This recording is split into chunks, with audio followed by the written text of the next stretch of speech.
And it is counting up. Oh. Well, welcome everybody. We are getting towards the end of our day here today, but buckle up because we are going to have an exciting presentation today from MB Mitchum. She has let me know that this is going to be an interactive afternoon, which is good because it's a 3 o'clock feeling. So maybe you have your coffee or maybe you have a healthy snack to help you get through as well. But that interaction is going to help us out. So a little bit about MB. She holds an undergraduate degrees in biological and human development sciences. With a primary concentration in human nutrition, which is obviously perfect for today. And she's getting ready to defend her dissertation for her PhD. So we just need to give her all the encouragements and prayers and to help her on that way. I know that's not easy. But when she is not working on that or teaching people about health, she is climbing the Adirondack high peaks. She's riding her motorcycle. And also making and rapidly consuming eggplant bacon. And I am going to need that recipe at the end of today, and I'm sure everyone else will. So even though it's kind of silent on our end, let's just welcome MB. Thank you very much, Bree, for that amazing welcome. And I will definitely share the recipe of eggplant bacon with you and anyone else who would like it. My email address is mem467@cornell.edu. I'll share it at the end as well. But if you would like the recipe, please feel free to email me. So thank you. So without further ado, let's get going to moving from personal food shame to loving food in community, and pull up my screen to make sure that you can see what I am seeing. So again, my name is MB Mitchum. I work for Cornell Cooperative Extension of Warren County, and I am lucky enough to be able to teach nutrition and healthy living education to people all over the community, whether it's youth, senior citizens, and everywhere in between. But one of the things that I find very important to discuss that isn't often discussed in the work that I do is about food shame. In my humble opinion, and we'll be talking about this a bit today, food should be used as something to bring people together, not to divide people. There's enough nonsense going around in the world today. Food does not have to be yet one more thing that divides people. So today we're going to talk about food shame, but I'm going to use myself as an example to kind of give you a little bit of a background of what I've gone through, and then maybe give you a little bit different perspective that might help you in the work that you do in the community. So today we're going to go through this brief introduction. We're going to do a couple of word exercises. As Bree mentioned, we're going to be doing some interactive. If you were with me in person, I would be kind of like a trained monkey jumping all over the place, and we'd have awesome discussions. I might bring some food. Obviously that can't happen because this is via distance.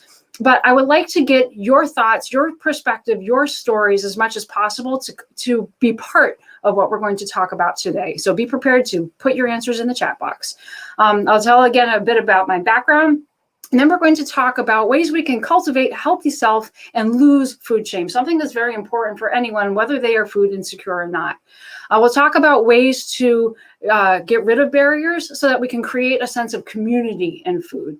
And then we will wrap up. So here on the right-hand side of the screen, you see a picture of a fire, one of my favorite things, with some food, another one of my favorite things.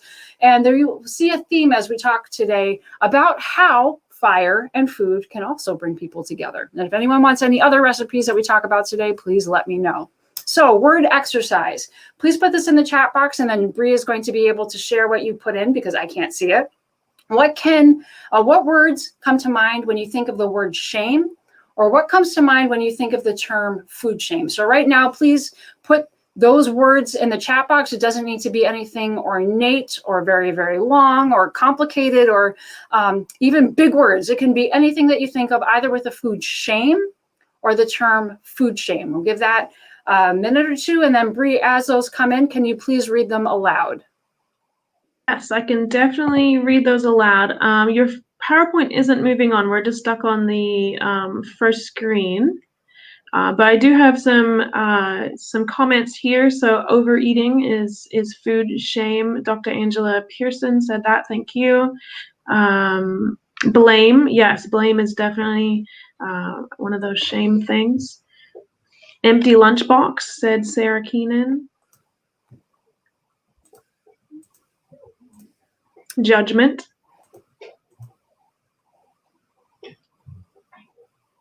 Excellent. Can you see this now? Embarrassment, insecurity. Yes, I can see it. I'll see. Whoop, it just went away a little bit, but we're back. Can anyone in the audience see the word exercise on the screen?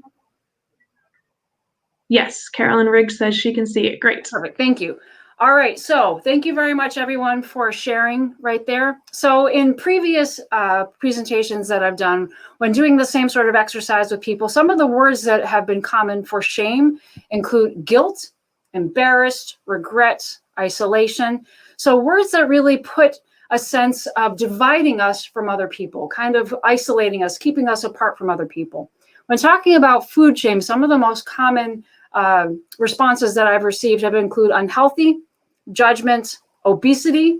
Judgment was twice. I put that in twice because it's a very common one, and fat. So food shame, a lot of connotation between judgment, putting judgment on somebody, feeling self-judgment, and then also obesity and fat, which is interesting as we get into my story.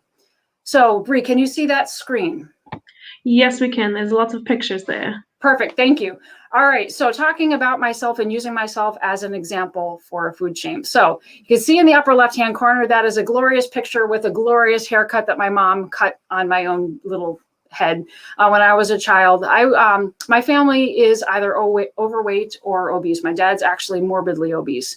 So both sides of my family, my mom's family and my dad's family, all are hefty stock. My mom's family are proud peasants, they refer to themselves as. So combination of Native American and some European heritage, all of whom I look at my Native American family from the Penobscot tribe up in Maine, and then mostly though European. Everyone on that side of the family is very, very large. My dad's side of the family are European and of European heritage, and they are all also very, very large. My dad's family tends to be larger than my mom's family. My dad has 3 siblings. He is the only one who has not yet had gastric bypass surgery. So again, putting that into context, my family, both sides of my family tend to be on the bit larger side. So not really a bit of a surprise when I ended up being what I referred to as a fluffy child. So when I was younger, I was rounder. Now, I wasn't morbidly obese, I wasn't dangerously obese, but I was definitely on the larger side. So I remember a lot as a kid being teased for being fat. I was the kid whose legs jiggled when they were made to run. And let's face it, I didn't really like to run. I was a bookworm, still am, proud bibliophile. I liked to read, I liked to eat. 2 things that are kind of ironic because my family was food insecure. So my dad wasn't always employed. There were periods of time where he wasn't employed. Even when he was employed, he would often never be paid what he was supposed to. And I love my dad. My dad loves me. However, my dad was not a very good provider for the family. He was more distracted on what he was doing than the needs of his family. So as a result, we didn't often have food coming in the house. And again, when you are a fluffy child, when you look like you're fat and your father is morbidly obese and the people in your family tend to be on the larger side, people don't associate that with food insecurity. They think, oh, you must overeat. Now, I would have loved to overeat because, again, we didn't always have food. So there were some times we did have enough food in our family, and there were an awful lot of times that we did not have food. My parents would not go on public assistance. So although there are amazing programs that are out there for people, my parents did not, for a variety of reasons that are not really important or germane for the conversation today. But needless to say, I grew up in a food insecure home and I was fat. So you see the second picture up here. I'm up there in the left-hand corner, that person right here, same glorious haircut cut by my mom. That was a birthday party when we lived with my grandparents for a few years. So lived with my grandparents, and when we lived with my grandparents, we had food because my grandparents made sure that we had food at that time. However, for me as a child growing up in a food insecure home, food was really important. So when I had a birthday party and was able to do anything that I wanted, we made pizzas, make your own pizzas. This girl right here on the right-hand side is my best friend. She's awesome. And she remembers that as a very happy occasion. She had a great time at the Make Your Own Pizza party, thought it was great fun. I enjoyed it because I was able to share something with my friends that meant something to me. Food was scarce in my life, so me being able to share food with my friends was very, very meaningful to me. My friends had no clue because, again, when you are a child and you are fat, you don't really talk about food, and you also don't talk about the fact that food might be scarce in your home. At that same time, another friend's mother used to chide me on a regular basis for being too fat, said that I overate, because when I went to her house or went to any events that she brought me to along with her kids, no surprise there, I would overeat. And why did I overeat? Well, because I was hungry, because we didn't often have enough food at home. So again, all of these things when I was a child put in my mind the fact that food is precious, number one, that food is not always going to be available, number two, that I was fat, number three, and that there was an awful lot of shame associated with eating excess food or eating food that other people had because they didn't realize why I wanted that food. The same time, a couple of years later, we were able to do work in exchange for food. So my mom, my sisters, and I would work for farmers in exchange for food. We learned things like how to put up green beans, how to put up corn. So I learned out of necessity the correlation between growing your own food, harvesting your own food, preparing your own food, putting away your own food, all of that hard work that I swore I would never, ever, ever, ever use again, that when I could, I would buy all of my own food. I would eat as much junk food as I could have because my family didn't eat junk food. My mom was one of those novel people who believed that everything from scratch was good. And she was amazing and able to create the most delicious meals out of nothing. We did occasionally get what my sister referred to as a pity poor boxes, which had like dented, expired cans that were rusty, that contained the most vile green beans you could ever find, or questionable tuna fish of questionable provenance, things like that. My mom would take all of these random things, use whatever she had on hand, use whatever we gleaned from helping farmers in the fields, and she would create these amazing meals. So when we did have food, my mom cooked everything from scratch, did an amazing job with it. So all of this stuff growing up, associated fat, food shame, not having enough food, wanted junk food because we didn't have it growing up. And you can see picture down here, bottom left. Again, I was about 14 or 15 here. My mom made me hike Mount Washington, which is super ironic because you see in the photo over here, which I'll get to in a minute. I swore at the time I would never do it again, and it was horrible and miserable and whatever. But you can see from looking at that picture, again, I wasn't morbidly obese, but I was still a fluffy child. And I was a fluffy child who still at that point was food insecure. We went on a family vacation to New Hampshire, stayed in some very rickety but awesome cabins. And my mom cooked everything from scratch, and we still didn't have enough food on that trip. But I still looked like that. So grew up with a lot, again, of food shame. Fast forward a little bit. I got pregnant at the young age of 17, got married right off the bat. And for the first time in my life outside of my home, my husband and I both were young. We were super, super poor. But for the first time in my life, I actually had food. So when you grow up with nothing and you never know what's going to happen with your next meal, when you get that accessible, you tend to kind of sometimes overconsume. So I, for the first time in my life, when I was married and on my own, with my husband and not in my parents' household, had things like junk food accessible to us. And I quickly overate and gained even more weight. Didn't like that. Didn't want to be the person who for the rest of their life was known as fat. So ended up getting bitten by a brown recluse spider, ironically enough, and lost a ton of weight within a couple of weeks because I was so horribly sick. And people started commenting on how good I looked. I was thin. I looked good. So I've correlated the fact with, okay, well, I like junk food. I like to be able to eat, but fat is bad, thin is good. So then started to have this mentality of, okay, well, I still want to eat as much food as I want, but I'm scared of getting fat. So what do? And you probably have guessed it. I got an eating disorder. I became bulimic for a while. So all of this stuff associated with shame. And with that, there's even more shame heaped on you because when you're eating food, when you come from a food insecure home and then you are bulimic, you binge and then purge, you're wasting food. And that just heaped more self-shame on me. So getting all these comments about how thin I am, how good I look. And at the time, you can see this picture right here. My daughter was about 18 months at this time. I was unhealthily thin because I either wasn't eating or I was binging and purging. Not healthy. You can't sustain life that way. I wasn't able to have enough energy to do what I needed to do to take care of my daughter. So over the years, I ended up changing my diet so that I ate more of a plant-based diet. And I decided to use my education, to gain education, to learn about nutrition. So to learn what I could do to make sure that my body was healthy, that I could fuel myself with what I needed in a way where I would not be overweight, I would not be obese, I would not look like I had when I was younger, I would not look like the rest of the people in my family, but I would do it in a way where I was being healthy and caring for myself. So instead of seeing food as the enemy, I saw food as something that I could use as fuel.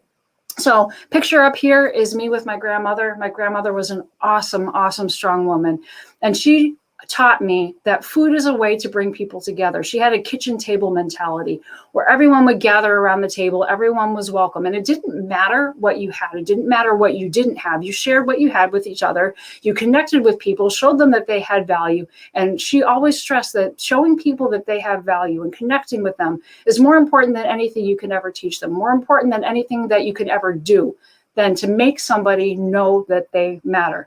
And a good way to do it, according to my grandma, was through food. So as I gained education and tried to make sure that I was able to be healthy and use food for good, I also wanted to use food not only to make myself healthy, but to be able to help other people. Thinking all of these things that I learned out of necessity as a child, I wanted to be able to help people have those skills so they could make informed decisions for themselves. But again, within the framework of understanding that not everyone has the same tools available, not everyone has the same resources available. So to try to eliminate as much shame as possible, whether you're large, whether you're not large, whether you have a ton of food accessible to you, whether you don't have food accessible, that everyone should be able to use food to bring them together and to fuel themselves in a healthy way without there being this unnecessary shame associated with it. So fast forward, again, here's a picture upper right-hand corner. I love fire, I love food. I love fire and food together. I do a lot with work now with outdoor cooking, teaching people how to preserve food and how to grow their own food and harvest their own food. And all of that stuff I learned growing up that I said I'd never learn again, I've also been able to use to help other people. And picture bottom right, I'm an Adirondack 46er. I'm working on my Northeast 111. I love to climb mountains. I'm physically active now, something I couldn't be when I was younger and unhealthy, because I know how to use proper food to fuel myself. I can know how to put foods together that are good for me and that will give me health, but that aren't expensive. And again, thinking about all of those ways to then help other people. So years ago, I had done a couple of humanitarian trips in Colombia, Bogota, and then the surrounding areas. And one of the things that I loved about that trip was a barrio food mentality. And what I mean by that was these people had nothing, absolutely nothing, living in shacks made of corrugated metal, cardboard, just absolutely nothing. But they would invite you to come over to their shack, their barrio, in their barrio, and they would invite you to have whatever they had available, whether that was a small drink of Coca-Cola or whether that was a piece of fruit they had or a little bit of rice. They would give you the very best of what they had with zero shame of their surroundings, zero shame of what they had or what they didn't have. I've tried to take that same mentality for myself. Here's a picture of my sister and me several years ago with a turkey. So it doesn't matter what my surroundings are. It doesn't matter what I have available. I will use whatever I have to be able to share with you so that we can connect. Again, going back to what my grandmother said, trying to show people that they matter and then using food as a way to do that. So for me, again, coming from a food insecure background, food is important. I understand what it's like to go without it. So it's something that I want to be able to share with others. So chat box time. How does food shame affect your relationship with others? And again, this doesn't have to be you specifically. It can be like a generalized something you've observed. But what are some ways that you have noticed that food shame affects relationships with other people? So Bree, if you're able to please share whatever people put in the chat box. I will, waiting for them to come in. Carolyn says isolating. Dr. Angela says, makes it difficult to ask for support.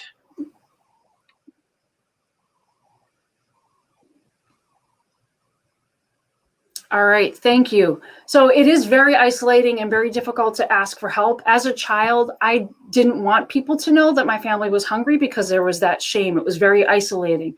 As a young adult who was not making the wisest food choices, shall we say, it was even more isolating just because of this shame. that was associated with it. In the work that I do now with Cooperative Extension, going into the community and teaching people about different ways that they can be healthy, that you can see where people have self-shame. It's not always just food shame, but it's self-shame associated with food. So I can't eat healthy because I can't afford it. Misnomer, you just have to know what to do with what you have available. Beans are cheap, dried beans are cheap, but you need to know what to do with them. Produce can be readily available, but what do you do with it? And rather than saying, okay, I don't know, teach me, a lot of people don't reach out for help or don't access things that are available because there's shame associated. Another thing that I have noticed, I used to work in a soup kitchen, and I noticed that when people came in and asked for food, there were people who were entitled and wanted the very best of everything because they deserved it. There are also people who walked in, and I'm sure that all of you in your work have seen this too, slouched over, looking down at the ground and afraid to ask for any help because they were ashamed that they were in the position that they were in. So food shame, not being able to afford the food, definitely kept a lot of people from accessing the resources that would have been able to help them. Body shame, self-shame is another thing that isolates and keeps people from reaching out and getting help. I love this picture on the right-hand side. It's my daughter and my niece. My niece was 2 years old at the time, and as you can see, she loves cake. So thinking of the joy that you have as a child when you don't know any better and you know that what you're eating tastes good, you enjoy it, you revel in it.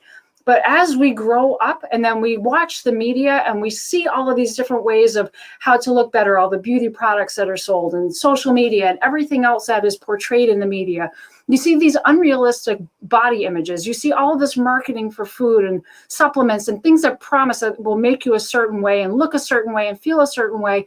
They're not realistic. They're based on a falsehood. But that joy that we have of enjoying cake when we're 2 years old, we lose as we grow older. And, well, I can't eat the cake, it'll make me gain weight, and jiggly isn't good. And because of that, we then associate a negative self-image with food, because food, if I eat it, will make me not look good. So again, media beauty ideals are not realistic. They're based on a falsehood, but when we are constantly bombarded with them, it does not help us at all. I've also learned that dietary choices and food preferences are diverse. I follow a whole food plant-based diet, so I eat plants and nothing but plants. However, not everyone's going to do that. I don't shame other people for choosing to eat meat. In fact, my husband and my son love to eat meat. My daughter does too. So at home, I cook that for them. My preferences aren't their preferences. Their preferences aren't my preferences, and that's okay. And it doesn't matter even with a person's size. Again, thinking back to my family of origin, we were large and we didn't have enough to eat. So when looking at somebody and, trying to think of how to not judge somebody for their choices, you aren't in their skin. You don't know why they're making the choices that they do, but trying to understand that what one person likes, somebody else might like or might not like.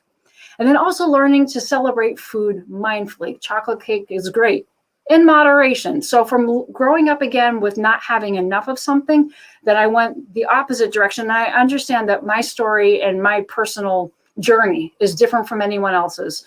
But just what I have learned is that sometimes you can go in a pendulum effect. So from one extreme to the other. So instead of not having enough and then overindulging, now trying to find moderation and enjoying things mindfully, where I will enjoy something. I try to be mindful about what I eat. We were on a road trip last week visiting my daughter who just graduated. And we stopped in Georgia on the way, and I got peaches, fresh peaches that were just harvested in Georgia. They were absolutely delicious, and my stomach's starting to growl again. But the fact that I had a peach that was just ripe and harvested, and I enjoyed every bite of that, that was celebrating my food mindfully, enjoying it mindfully. We went to a Mexican restaurant that had authentic Mexican food, and oh, it was so good. Enjoying that. Not thinking of any shame from eating or counting the calories, but making wise choices and then enjoying it. All right, really quick chat box. Discuss times when you've eaten at someone else's home, or think about when you've eaten at somebody else's home. What did you enjoy best about eating at somebody else's home? It's something that most people don't often do right now. Did the food that the host chose to serve you give insight into your hosts? So if anyone has any thoughts about eating at somebody's house, what did you enjoy about it? And what sort of food did you eat? All right, Bree? I'm sure that's going to take quite a little typing, so I'll add some things that people said earlier. that Elena said that sometimes not being able to source food ruins a social situation or an outing, which I think is really important. So being unable to enjoy social settings, and Ben said the beggars can't be choosy mentality.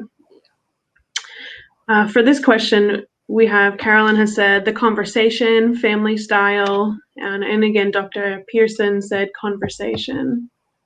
So again, thank you for that. Thinking about connection. So like my grandmother said, you connect with a person, you show a person that they matter. Food can be a tool for that. So when you have somebody over for dinner at your house or coffee or tea or whatever, sometimes the food matters. Sometimes it's just a tool that you can use to then connect with somebody. So again, something that should not bring shame, but something that can be used to bring people together. So I can remember times growing up, again, with my grandmother, where she would just have fruit. Maybe it was a bowl of grapes, and then we would eat that fruit together as we were playing a board game. I don't remember how good the grapes tasted or not, but I remember connecting with my grandma. Or when I've had people over to my house for a food or a meal, I sometimes feel shame because my home doesn't look the best. It's an old farmhouse, and old farmhouses have lots of character.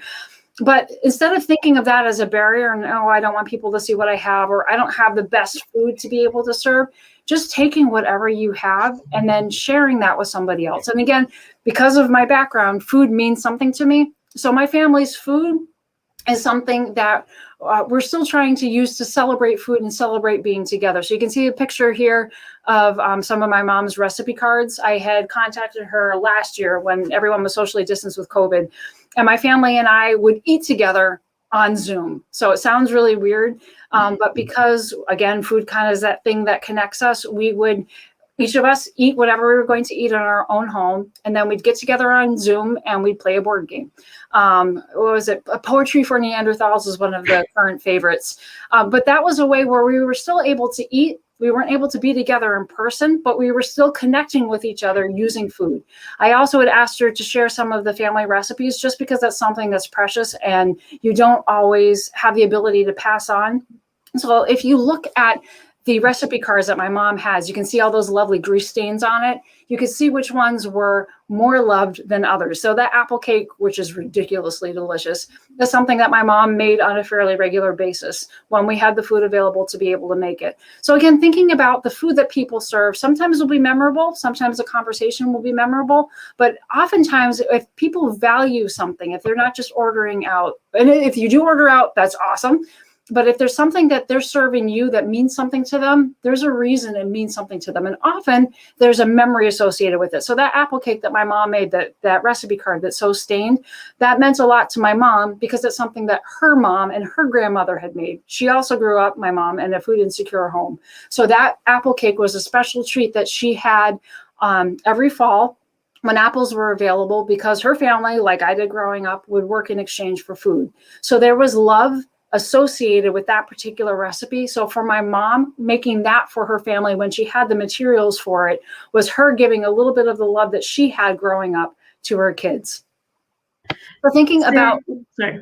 I was going to say, Sarah also added observing other families' traditions when you're on the dinner table. And Elena said making food for people is a great way to show love to your close friends and family. It's an incomparable feeling. So I think both of those back up kind of what you were saying as well.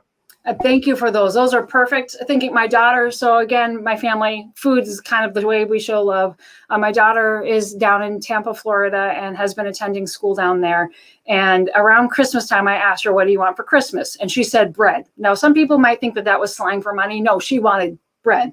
So I bake a lot of bread at home. So she asked me to make a loaf of Anadama bread, which for those of you who aren't familiar with it, is a cornmeal molasses type of bread with yeast in it. Delicious, and my stomach's starting to grumble again. So I baked a fresh loaf of bread, wrapped it up, overnighted it for the low price of $75. And my daughter sent pictures the next day of her literally tearing through the bread, ate the entire loaf in one sitting. But to her, that's what she wanted.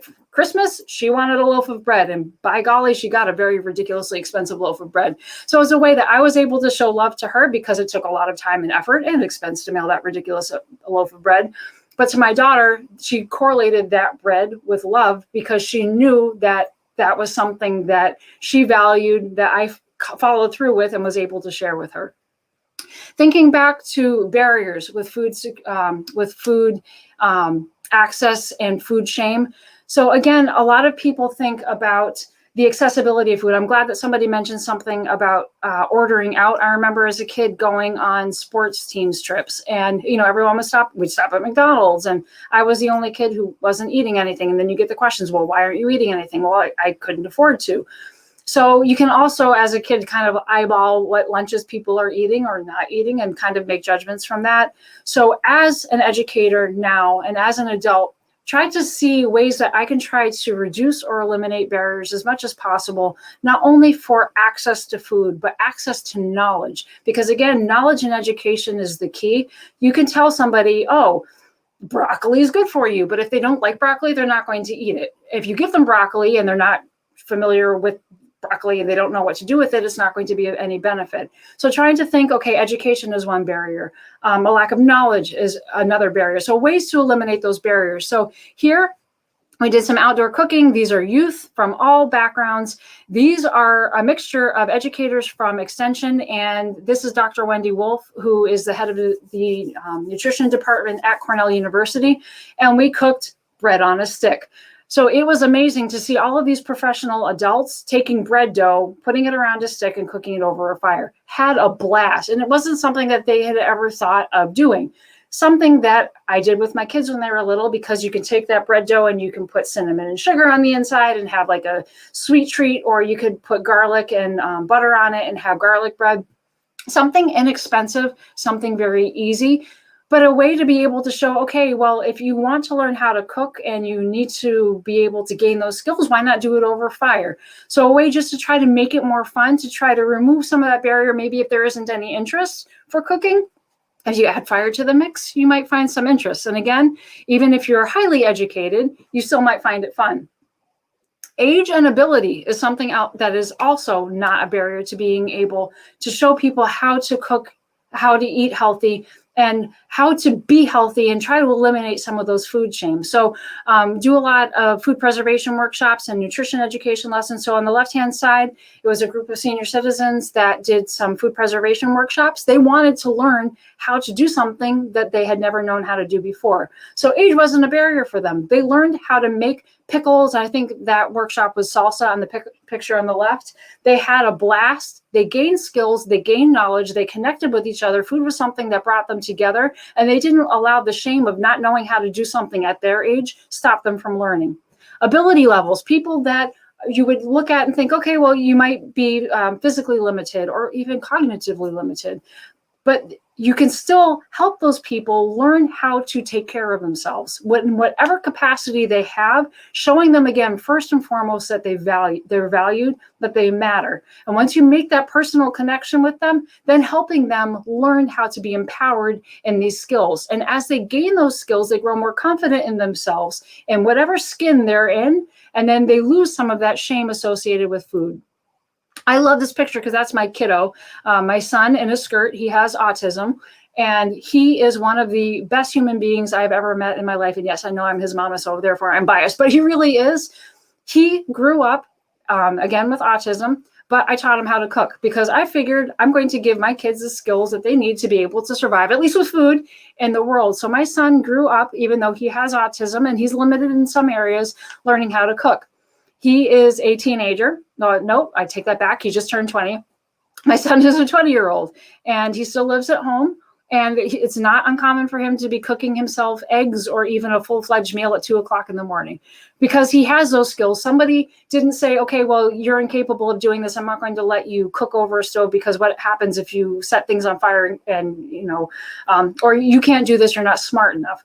He had those skills taught to him. He learned how to be able to be efficient at what he did.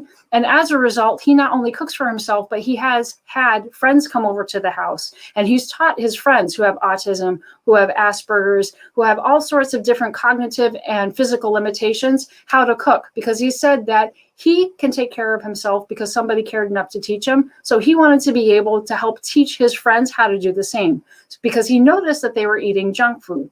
And when they were eating junk food, they didn't feel as good about themselves. So he didn't want them to feel even worse about themselves than they already did because they knew they had limitations. So he figured that learning about food was a way that he could help them overcome that barrier. So again, disabilities aren't any barriers. And then not just thinking about what you do with putting food in, but thinking of the entirety of yourself. So your physical health, being physically active, your emotional, your mental health. The better you eat, and I don't mean better as an expensive food, I'm meaning cleaner. So whole foods, whether they are animal or plant-based, the fewer preservatives they have, the better you'll feel. The better you feel, the more you're able to do physically. The more you're able to do physically, the better you feel. It's a huge cycle. So giving people, again, those skills that they can then use to overcome some of those hurdles that would keep them from accessing good food, that would keep them from being able to be okay with whatever they're able to eat. And then thinking also about community. Food is a fantastic way to bring people together. Picture on the left were some interns that we had here 2 years ago. Jensen on the left-hand side, awesome young lady. She is from China. So when she was here, she would make food that was part of her culture. And then she was able to share some of what she valued with us. Cordell made zucchini muffins with Jensen. So again, he grew up on a farm, so he knew how to use things like zucchini. So he taught Jensen what his family valued. So we had this amazing community in our office that was built around food.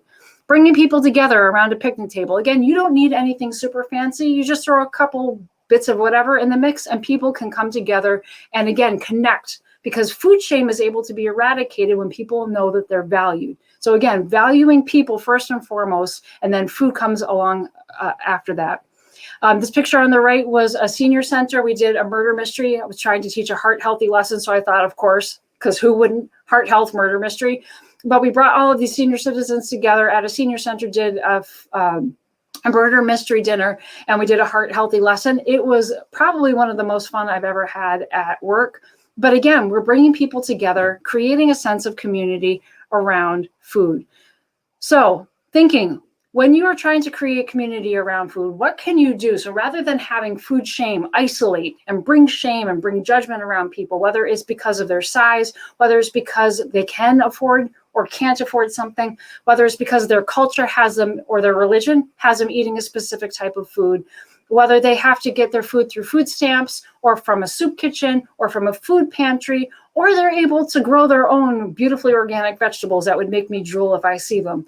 What are some things that you can do? First of all, ask questions. If you understand where somebody is coming from, you will be able to understand their story. And if you understand their story, you understand what they find valuable, you'll be able to connect with them. And again, my grandmother was so right, because if you connect with people, first and foremost, anything else that you have to share with them, whether it's teaching them about food or teaching them about physics, that's going to matter only if they know that they matter.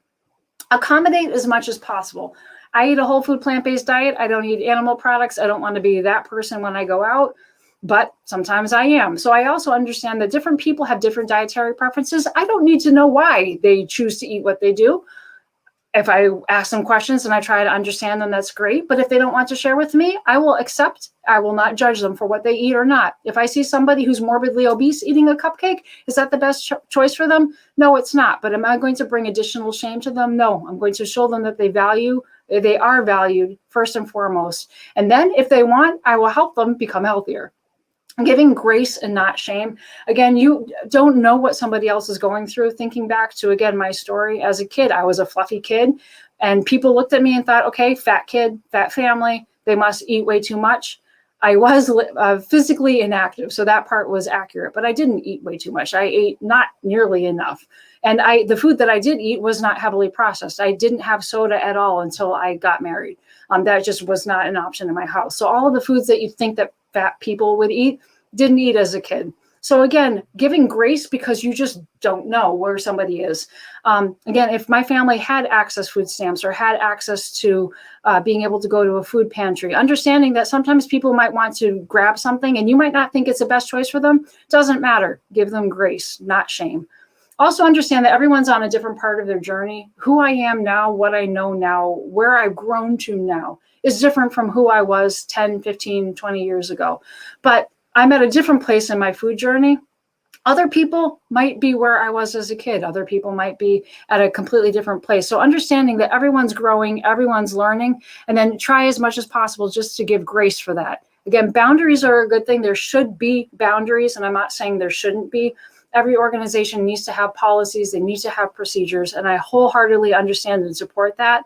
But in those policies and in those procedures, as much as possible, try to show grace, because again, you don't know where somebody else is coming from. Even if you think you do, you probably don't. All right, very quickly, reflect on one way that you can eliminate food shame to connect with the people around you, whether that's in your work, your clients, in your family, whatever. And Bree, as those come in, could you please share them? Yes, I will.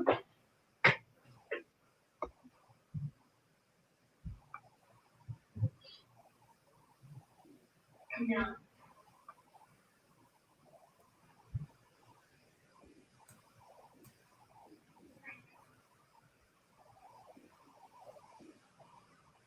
Elena said to eliminate judgment.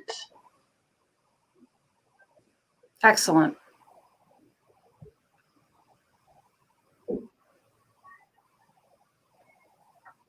All right, so final thought. There is a lot of social division in our world. Food doesn't have to be one of those. Again, we were just on a trip this past week, and it was fun. I'm one of those oddballs that whenever I travel through a place, I want to look at the grocery store because I want to see what people have in the grocery store, and then I'll talk with the clerks to understand like what sort of people come in, what sort of food they're selling.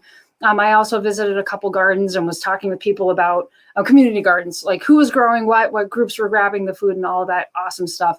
I had the best conversations with random people in different states because we were talking about food. So again, there's enough division, there's enough hate and misunderstanding in the world. Food doesn't have to be one of those things. I love this picture. There's my kiddo again, the boy in a skirt. This was a pie eating contest with 4-Hers. I don't think I've ever laughed so hard in my life as seeing these kids, my son won, by the way, eating pie with their faces. It was awesome. You know, is pie healthy? In that amount, probably not. But was it a good time? Absolutely. Those kids had a blast. The adults watching had a blast. So thinking about, you know, not everything in life is going to be a pie eating contest, but the same basic concept is true, whether you are having people over at your house, whether you are serving food at a soup kitchen, whether you're having people come to your food pantry, whether you are teaching a nutrition lesson and telling people why sugary drinks might not be the best choice.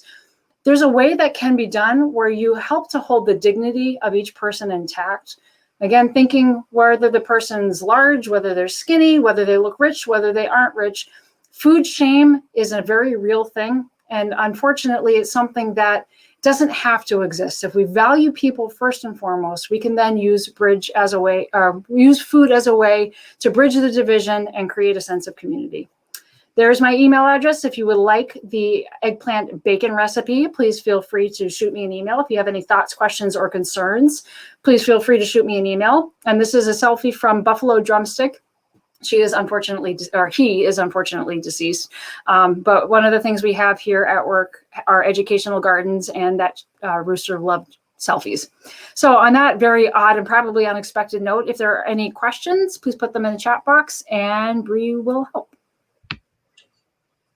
We have a couple of comments. So Melanie has said increasing advocacy and education. She also added that frozen, canned, or dried are all good options if you can't have fresh, and how to incorporate them into food groups. And if pantries have more healthy options like this, then there's less risk for chronic disease. She also added being a positive and sensitive educator and educating about food trauma and insecurity is helpful. Renata also said to use humor and try to relate to others in response to your last question, but also educate in a way that's sharing knowledge and ideas. So I love the idea with different foods and food groups being shared at the food pantry. One thing that we do, we have education gardens here at work and we grow a ton of produce. We donate it to North Country Ministries. But what I do is I send recipes along with those produce items because again, I know that you can give people all the cabbage that you want. They're not necessarily going to eat it. So if you give them recipes that are easy to make and something that isn't horribly heinous. Like I love sauerkraut. I know not everyone does. So, things that people might actually eat, or have them come over to your place and make the food ahead of time and give them samples in a time of no COVID.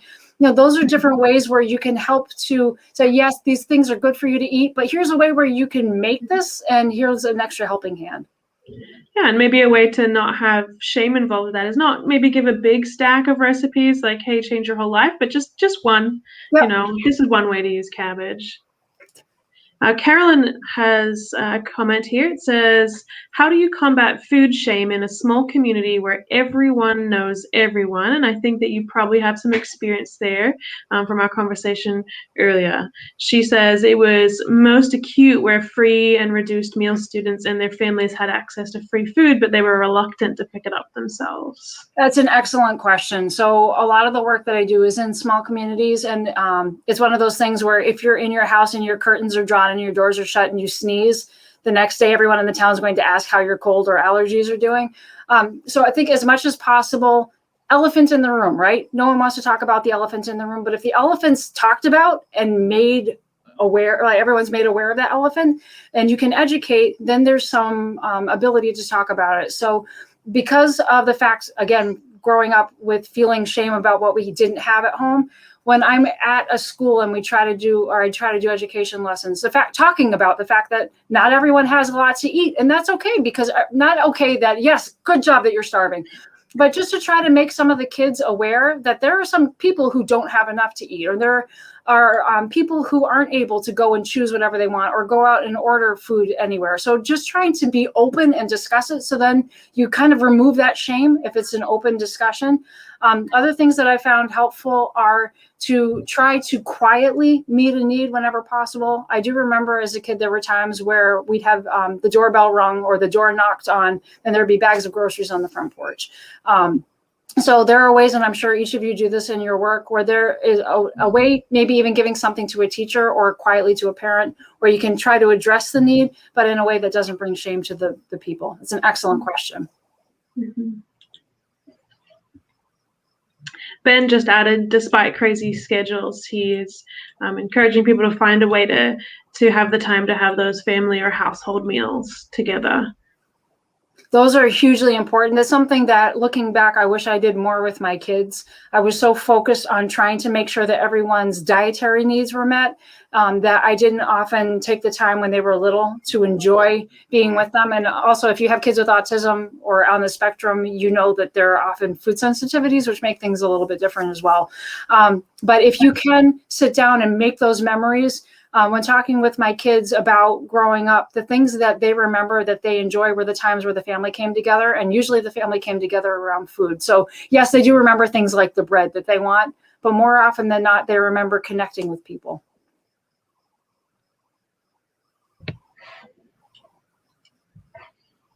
Well, it looks like that might be the end of our comments and our questions. So on behalf of everyone here that is participating today, thank you, MB, for sharing your stories. I think stories are so important for change. And I think if we all continue to share our stories and share that food shame exists and that it is something that we all have struggled with, that it will help to change the narrative and change other people's stories. So I really appreciate you just bearing your soul and just sharing those things with us. Thank you very much, everyone, for attending, and thank you, Bree, for being an awesome moderator. Thanks. Have a great day, everybody.